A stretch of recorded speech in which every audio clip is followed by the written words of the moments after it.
In the early 20th century, the North Atlantic was the most lucrative shipping route in the world.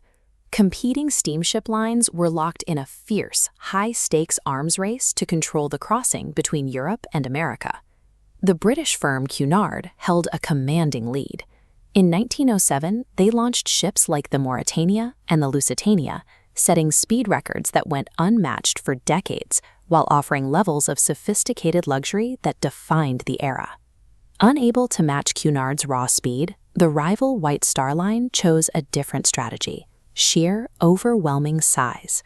Their executives commissioned a new Olympic class of ocean liners. These 3 ships were designed to dwarf everything else on the water. The second of these ships was built in a massive Belfast shipyard. It took 3 years and a workforce of thousands just to construct the hull, which became the largest movable man-made object on Earth. In this climate, being the largest vessel on the ocean was the only metric that mattered. The pursuit of corporate dominance through sheer scale became the project's defining priority.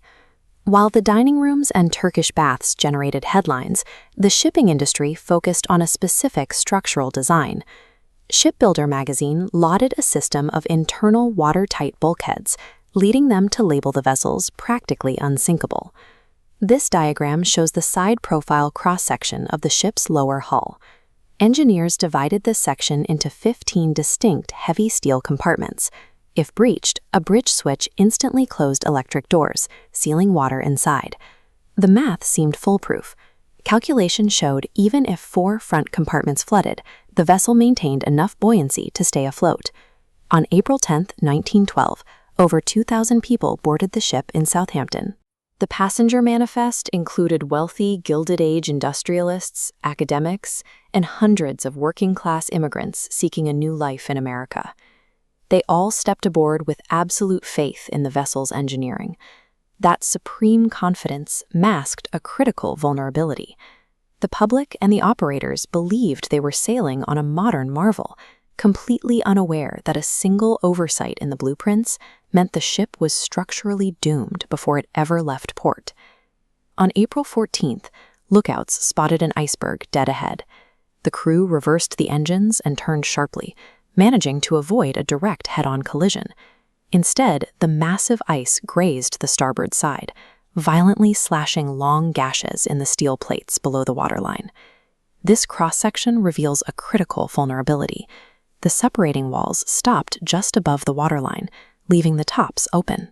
As 5 ruptured compartments filled with seawater, the extreme weight pitched the bow downward, causing water to fatally spill over each uncapped bulkhead into the next. The ship's chief designer, Thomas Andrews, toured the damage and immediately grasped the situation. He recognized that this cascading chain reaction could not be stopped. He calculated the vessel had at most an hour and a half before it slipped beneath the surface. The ice was only the trigger.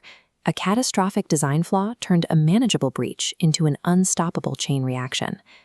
As the captain ordered the evacuation, a second failure emerged. The ship carried only enough lifeboats to accommodate 1,178 people, roughly 1/3 of its maximum capacity of over 3,300 passengers and crew. Astoundingly, this severe shortage was completely legal. The ship actually carried more lifeboats than the law required. British maritime regulations were drafted for an era of much smaller vessels and had never been revised for the massive Olympic class. The lack of lifeboats was compounded by the crew's lack of emergency preparedness. There was no organized protocol for loading passengers, leading to mass confusion and haphazard execution on the boat deck. This visualization shows a standard lifeboat designed to hold 65 people safely. But amid the chaos and an unfounded fear that the rigging might buckle, the first boat was lowered into the ocean with only 28 people aboard. Nearly every boat launched that night was tragically underfilled. Crewmen enforced women and children first, turning away men from empty seats. Deep inside the complex lower hull, third-class passengers struggled to escape. This produced extreme class disparities among the survivors, even as individuals displayed profound courage. Bureaucratic negligence, obsolete regulations, and human panic converged in a single night to turn a mechanical failure into a mass casualty event. At 2:20 in the morning, the Titanic sank completely. Hours later, the Cunard liner Carpathia arrived at the scene of the disaster. Of the more than 2,200 people who had sailed from Southampton, the Carpathia pulled only 706 survivors from the freezing waters. The sheer scale of the tragedy demanded immediate answers. Governments on both sides of the Atlantic launched 5 separate boards of inquiry, calling dozens of witnesses to rigorously investigate every mechanical, regulatory, and human failure of the voyage. These investigations led to swift, comprehensive reforms in international maritime law. Safety protocols were completely rewritten, enforcing mandatory lifeboat drills and requiring that every single commercial vessel carry enough lifeboats for every person on board. Both events shared a common outcome: the public collapse of the belief that advanced engineering is immune to human error. In 1985, a joint expedition finally located the wreck. Today, the deteriorating bow of the ship rests in absolute darkness, 13,000 feet below the surface of the North Atlantic.